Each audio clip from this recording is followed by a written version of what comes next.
In the shadowy corners of an ancient city forgotten by time, there lies a cathedral that has long been abandoned to decay. The once grand structure, now swallowed by creeping vines and the rot of centuries, stands at the edge of a misty forest, its dark spires reaching into the moonless sky. The locals speak of it only in whispers, fearing the curse that lingers within its crumbling walls. Few dare to venture near, for the legend of **Casius**, an ancient vampire whose name was carved into the stones of the cathedral's foundation, still strikes terror into the hearts of those who remember. It is said that Cassius was once a priest of the cathedral, a man of great power and influence, but his insatiable hunger for eternal life led him to dark rituals, ones that bound him to the earth and the blood of the living. Cassius was thought to have vanished centuries ago, buried beneath the cathedral in a crypt sealed with iron chains and holy seals. But the seals have begun to crack, and the chains have rusted and snapped. The earth trembles beneath the cathedral, as if something stirs, clawing its way back to the surface. One stormy night, a group of travelers sought refuge in the abandoned cathedral. Among them was a historian, **Alara**, who had heard the tales of Cassius but dismissed them as mere folklore. She had come in search of the crypt, hoping to uncover the truth of the vampire priest's existence. The group made camp within the dilapidated nave, unaware of the dark presence that watched from the shadows. Alara, however, could not resist the pull of the crypt. She descended into the depths of the cathedral, her lantern flickering as she pushed deeper into the cold, damp air. The walls were lined with faded murals of angels and demons, their eyes following her every move. At last, she found the sealed door to the crypt, the iron chains hanging loosely from it. With a hesitant breath, she pushed the heavy stone door open, revealing a vast chamber filled with ancient tombs. At the center of the room lay a coffin, its lid slightly askew. The air grew colder, and a thick fog began to seep into the chamber from the cracks in the walls. Alara approached the coffin, her heart pounding. As she reached out to touch the lid, it slid open with a deafening creak. Inside lay a figure, pale and motionless, dressed in tattered priestly robes. His eyes were closed, his skin like marble, and his long, black hair framed a face both beautiful and terrifying. But then his eyes opened. They were a deep crimson, burning with an ancient hunger that had been starved for centuries. Alara stumbled back, the lantern slipping from her grasp and shattering on the stone floor. The vampire slowly sat up, his gaze locking onto hers. "I am Cassius," he whispered, his voice like the rustling of dead leaves. "And I have awakened." Alara froze as Cassius rose from the coffin, his movements slow and deliberate, as though testing the strength of his limbs after a long slumber. He towered over her, his presence suffocating, filling the crypt with an overwhelming sense of dread. "You have freed me," he said, his voice echoing through the chamber. "For that, you will be my first feast." Alara turned to flee, but the fog had thickened, swirling around her ankles and rising to her knees. It constricted her movements, as though alive, as though it had a will of its own. She screamed, but her voice was swallowed by the cold air, lost in the void of the cathedral. Cassius approached her slowly, savoring the fear that radiated from her. His eyes gleamed with malevolent delight as he knelt beside her trembling form. He leaned in close, his breath icy against her skin. But just as his fangs brushed her neck, a deafening crash echoed from above. The cathedral trembled, dust raining down from the ceiling as the ground shook violently. Cassius recoiled, his crimson eyes narrowing in anger. "It is not time," he hissed, his voice filled with frustration. But soon, with a final, predatory glance at Alara, Cassius melted into the fog, his form vanishing into the shadows. The crypt fell silent once more, save for the soft sound of Alara's panicked breathing. She remained frozen on the cold stone floor, too terrified to move.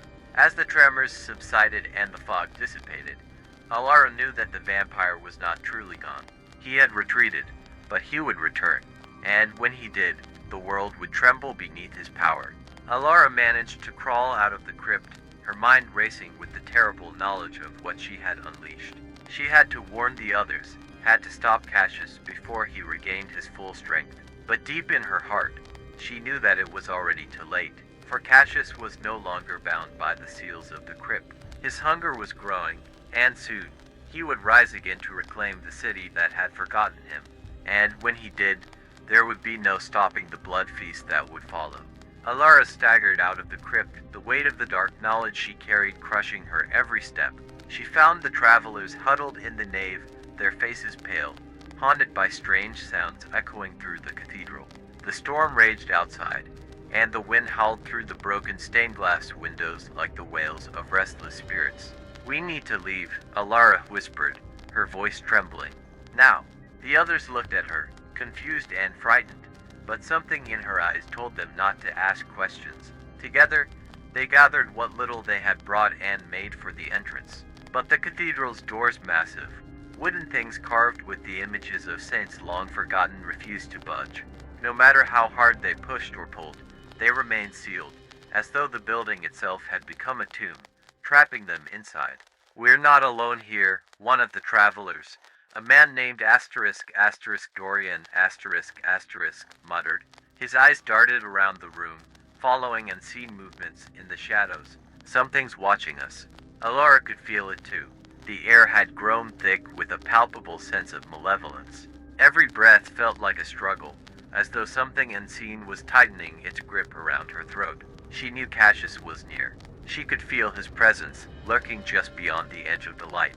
A low whisper echoed through the cathedral, though it came from no discernible direction. It was a voice older than time itself, smooth and seductive, but dripping with malice. "You should not have come here," the voice hissed. "You belong to me now." The group froze in terror, their eyes searching the darkness for the source of the voice. Alara gripped Dorian's arm, her mind racing. She needed to find a way out, but her thoughts were clouded with fear and exhaustion. And then, suddenly, the voice grew louder, more insistent. "I am eternal. You cannot escape." The walls of the cathedral seemed to close in on them. The shadows twisted and writhed, taking on grotesque forms that danced just at the edge of their vision. The fog, which had lingered in the crypt, now began to rise through the cracks in the stone floor, coiling around their legs like serpents. Dorian grabbed a nearby candlestick and swung it wildly at the shadows, but it passed through them harmlessly. The others began to panic, crying out and stumbling over one another in their desperate attempt to flee. But Alara knew that running wouldn't help. Cassius was toying with them, testing their fear, feeding off their panic.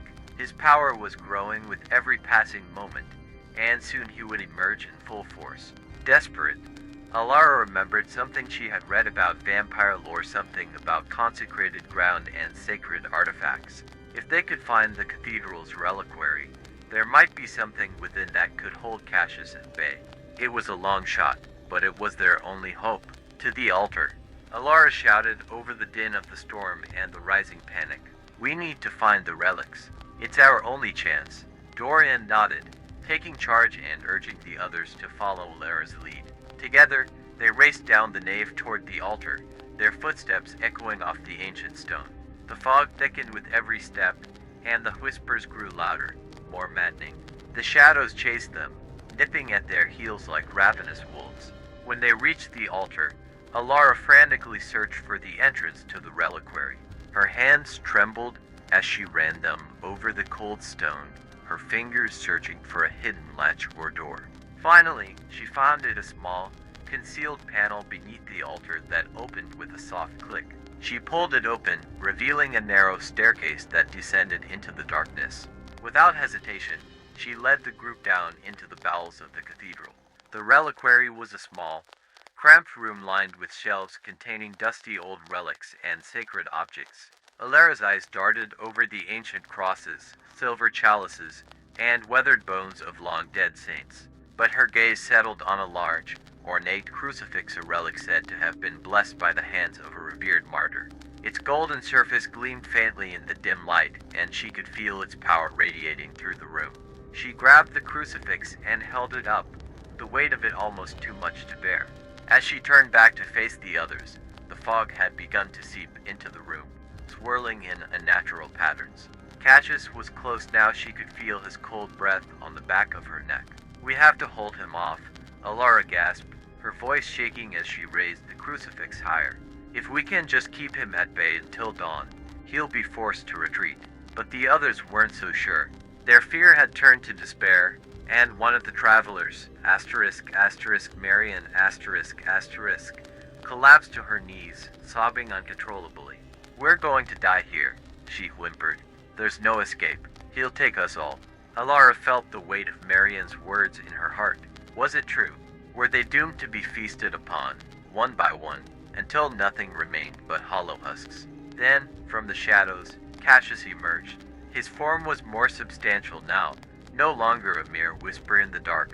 His crimson eyes burned with hunger, and his fanged grin revealed the depth of his ancient malice.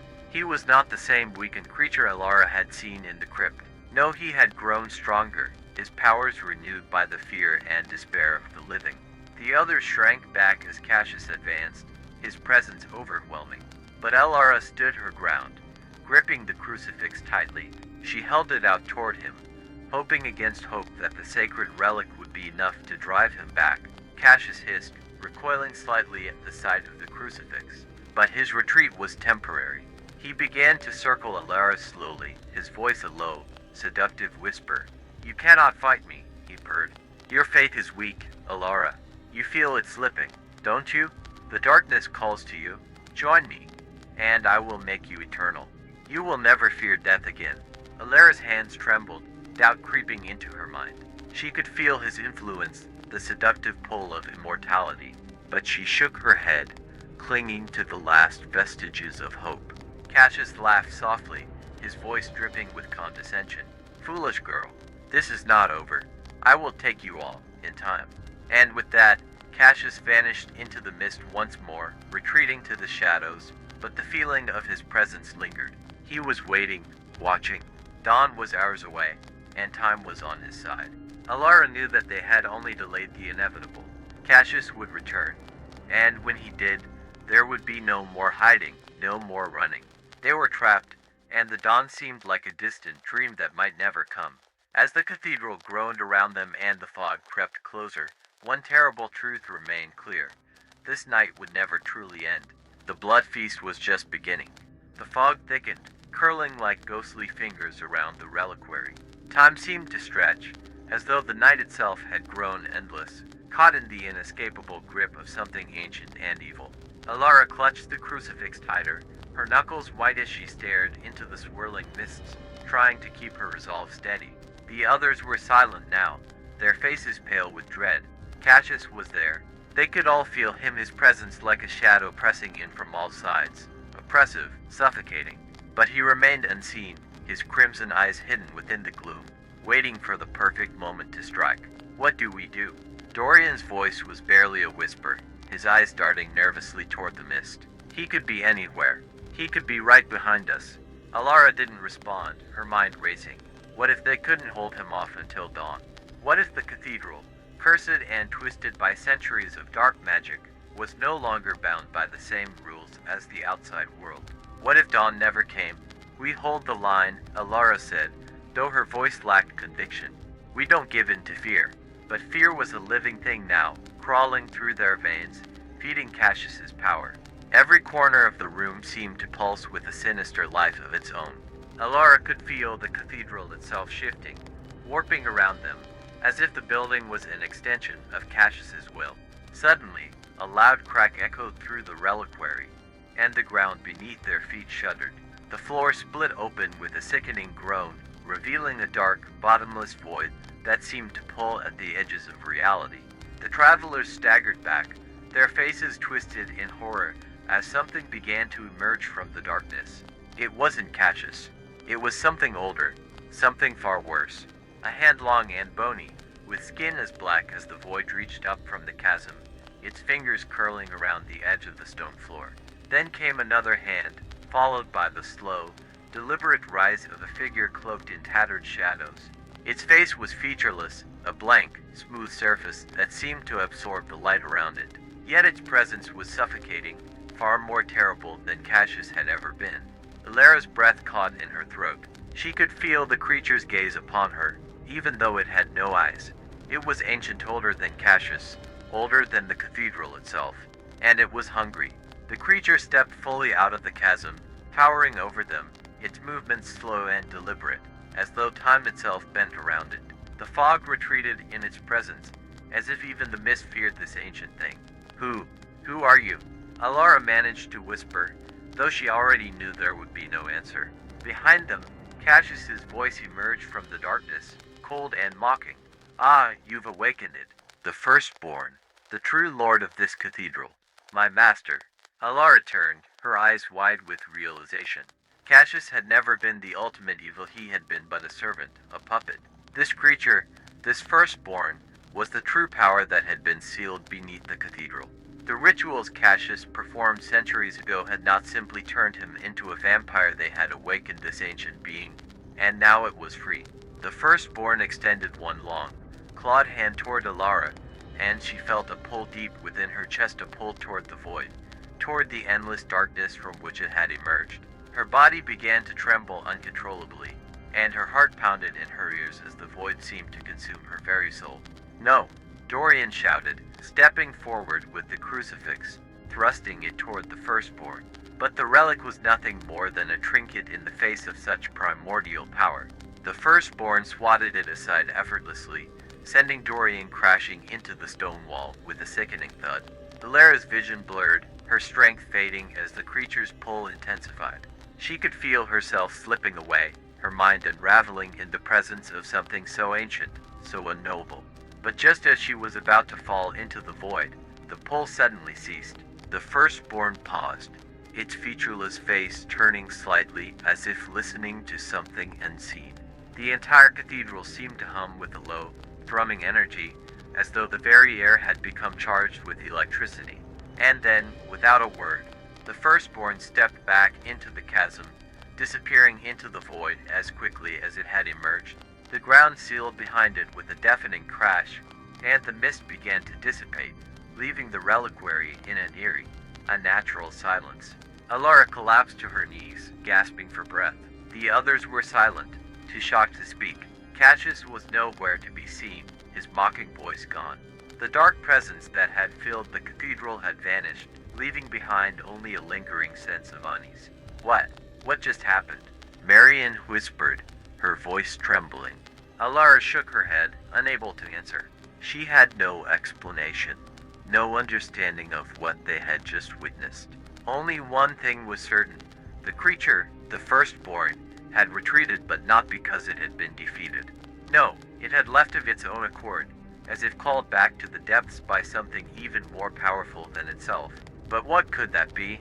Alara's thoughts raced, but no answer came. The cathedral was still, its ancient stones bathed in the cold light of the moon.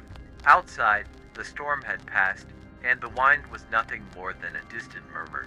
But in the silence, Alara could hear something faint, something distant yet unmistakable, a whisper, soft and cold, echoing from the darkness beyond the chasm. Asterisk, it is not over. Asterisk, with a shiver, Alara rose to her feet, her heart heavy with the knowledge that whatever dark power had been stirred within the cathedral was still out there, waiting in the shadows, and one day it would return.